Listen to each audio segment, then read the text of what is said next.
guys, so now I have actually went ahead and been working on the map design. So for the map design, first and foremost, I converted all of the objects to prefabs. Okay, so that includes this guy over here that I 3D modeled in Blender, and even the player is also prefab now, and even the canvas along with it, everything. All right, because we are going to be using it in a different scene, and also using the instantiate tool to randomly spawn few objects here and there. All right.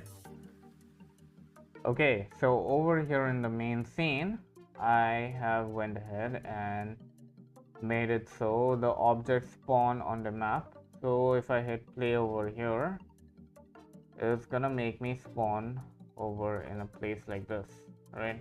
I need to properly orientate the objects here and there because the trees are kind of, just floating about, and then there's the other mesh as well that needs to be fixed, as well as the goblin. The goblin is somewhere all the way over there, okay, but it's actually supposed to be spawning somewhere over here.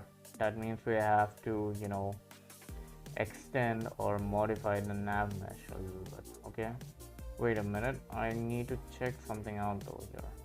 Let's go over to player. Yeah, player, where are you? Yeah, over here.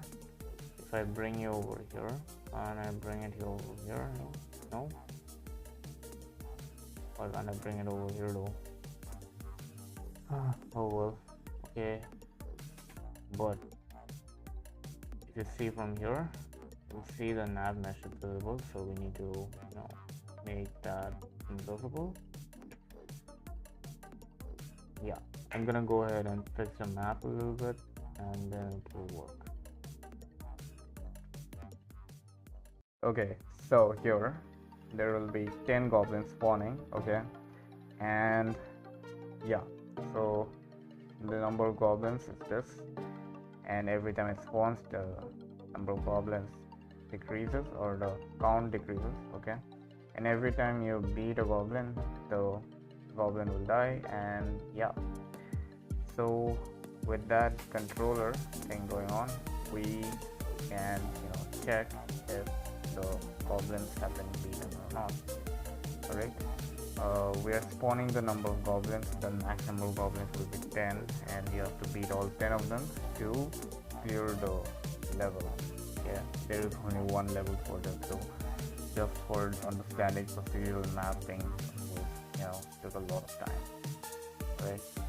But yeah, that's the basic mechanic of the game, and yeah, I'm gonna change few things over here to fix the code. Alright, and I'm gonna go ahead and to add the final touches to the